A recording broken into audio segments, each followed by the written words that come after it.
ॐ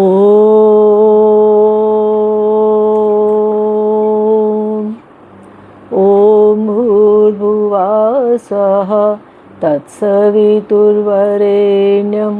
भर्गो देवस्य धीमहि धियो यो नः प्रचोदयात्। सभी को सादर नमस्ते। आज हम यजुर्वेद के 40वें अध्याय से एक मंत्र पर विचार करेंगे। मंत्र है ओम यस्मिन् सर्वाणि भूतान्या आत्ममेवा भूद्विजानतः तत्र को मोहः कः शोकः एकत्वम् अनुपश्यतः।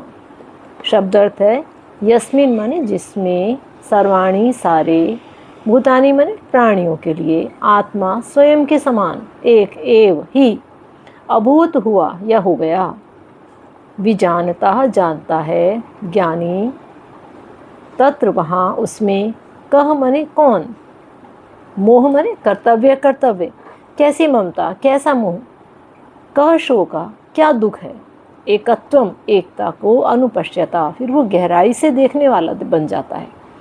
तो सामान्य रूप में संसार में हमें अनेकता दिखाई पड़ती है, लेकिन यदि हम पास जाकर देखें, उसके करीब जाएं, तो हमें पता चलेगा कि ये संसार के समस्त प्राणी एक ही हैं। जो आत्मा हमारे अंदर है वही आत्मा संसार के समस्त प्राणियों के अंदर भी है, वही परमात्मा सबके अंदर है। तो हम में और उनमें मूल रूप में कोई भी भेद नहीं है। और जो इस प्रकार जान जाता है, फिर ना वह मोह में फंसता है, ना फिर वह अज्ञान में फंसता है।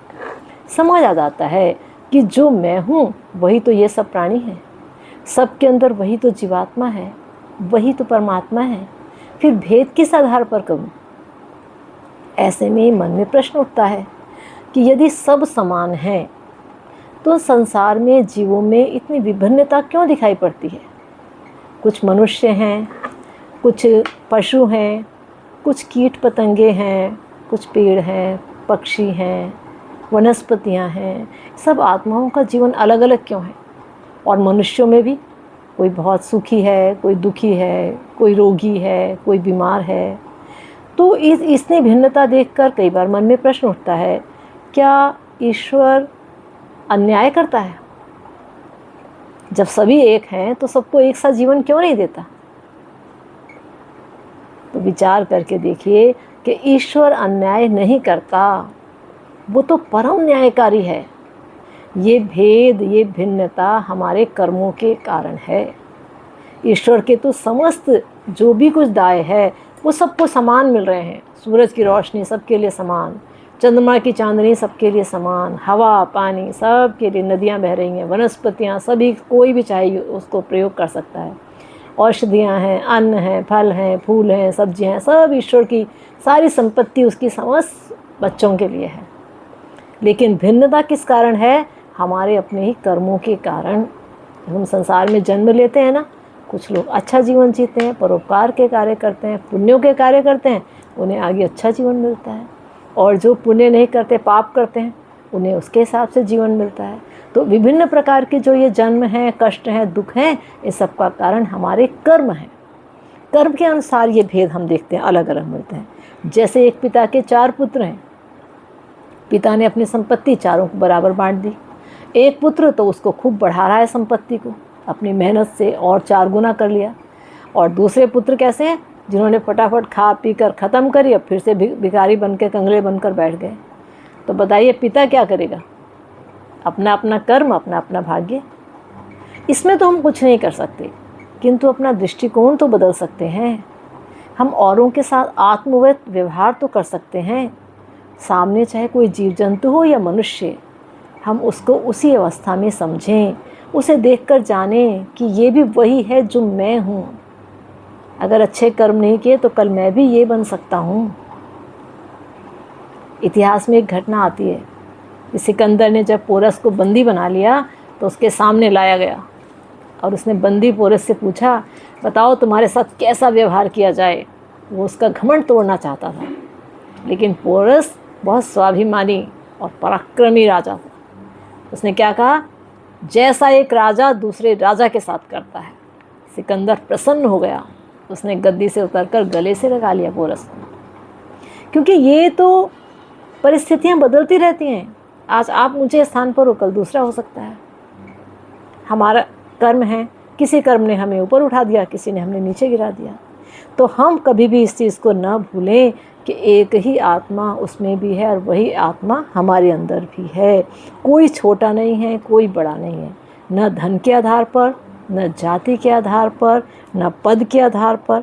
हम सब उसी परमेश्वर की संतानें हैं। वो एक हमारा पिता है। उसी आत्म तत्व को देखें।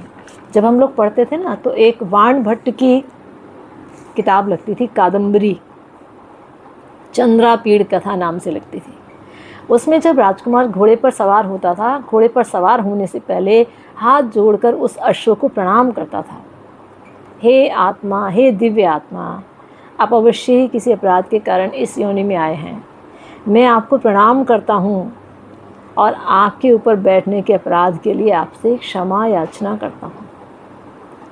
और घोड़ा भी हिनहिनाकर परमिशन देता था कि ठीक है, अब आप बैठ जाइए, और पूरी दोस्ती निभाता था, बहुत अच्छे से सवारी कराता था उसको। तो जब हम इस प्रकार की भावना रखते हैं तो संसार के दूसरे जीव भी हमारे सहायक हो जाते हैं। संसार में आप देखिए, सामने आपकी गाय है, कुत्ता है, आप गाय के सिर पे हाथ फेर दीजिए, कुत्ते को थोड़ा सा प्यार करिए, देखिए वो भी उतना ही आपको अनुराग और प्यार देंगे जितना आप उन्हें दे रहे हैं। और अगर आप उन्हें उठा के पत्थर मारेंगे, कई लोग होते हैं कि उनको देखते ही जानवर को गुस्सा आता है, अकारण से पत्थर मार दिया, तो क्या होगा? फिर कुत्ता भी आपको मौका लेगा तो काट लेगा, गाय भी आपको सींग मार देगी। तो क्या हम ये आत्मभाव सब में रख सकते हैं? त्योहारों के अवसर हम देखते हैं ना, दुकानों पे लिखा होता है दिवाली पर बांटने वाले कंबल।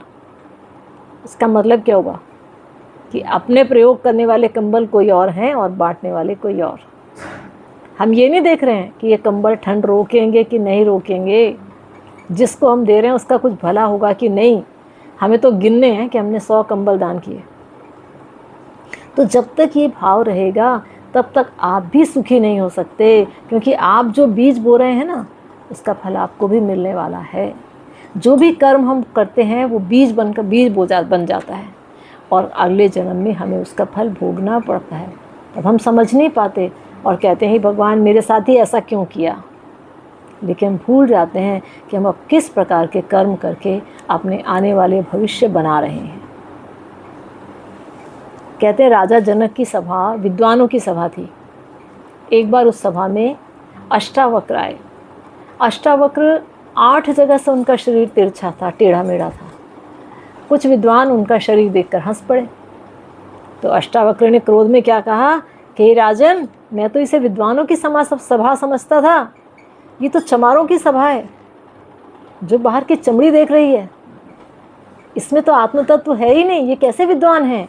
राजा जनक शर्मिंदा हो गए, जो विदेह कहे जाते थे, शर्म आए कि हाँ, सारे विद्वानों की गर्दन नीचे झुक गई।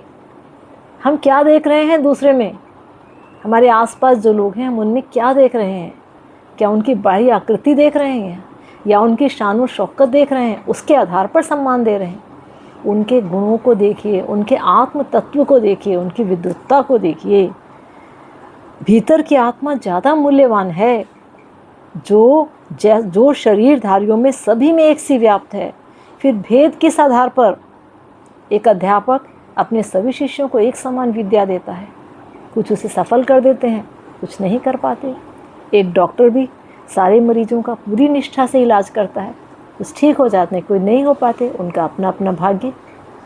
लेकिन हमें तो सबके साथ आत्मीयत व्यवहार करना है, सब में ईश्वर को ही देखना है, क्योंकि वह तुम्हारे भेदभाव को देख रहा है। जब आप बासी खाना गाय को या किसी नौकर को उठा के देते हो ना, या फटा पुराना कपड़ा दे देते हो और बड़े दानी बनते हो, जब आप ऐसा करते हो तो कोई ना देखे, ईश्वर आपको देख रहा होता है और फिर आपको वैसा ही अगले जन्म में मिलने वाला होता है।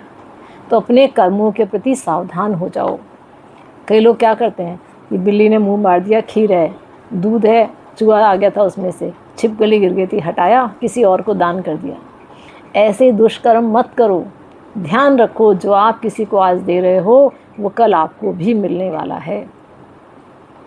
यदि समान दृष्टि हो जाएगी तो न मोह रहेगा, न ज्ञान रहेगा, न शोक रहेगा, न आसक्ति रहेगी, सब समाप्त। और अविद्या दूर होते ही मन शांत हो जाएगा।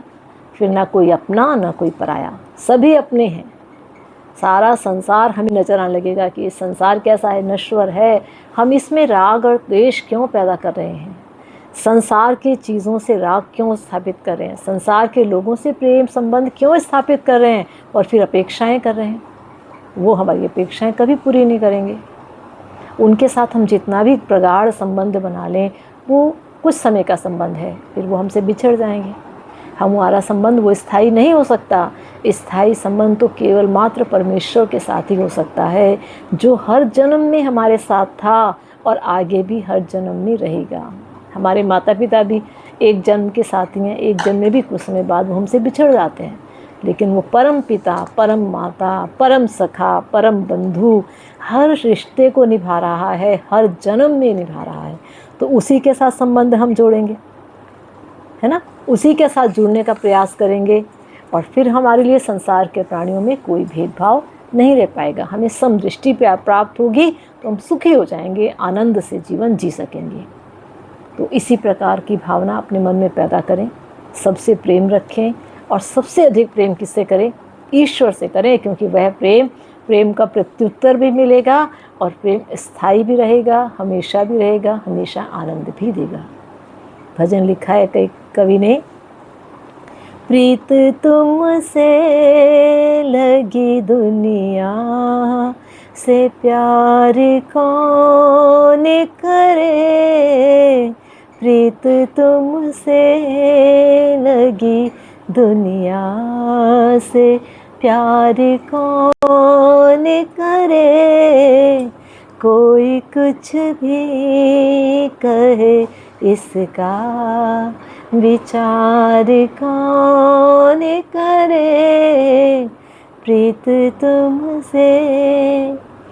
मन हो सुंदर तो रंग रूप भी तो सुंदर है, मन हो सुंदर तो रंग रूप सभी सुंदर है, व्यर्थ अस्थिर बनावटी श्रृंगार कौन करे, क्योंकि बनावटी श्रृंगार से तो संसार के लोग प्रभावित होते हैं, वो परम पिता तो हमारे आत्मा के श्रृंगार से प्रभावित होता है।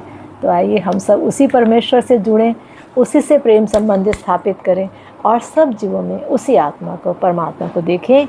इति ओम शांति।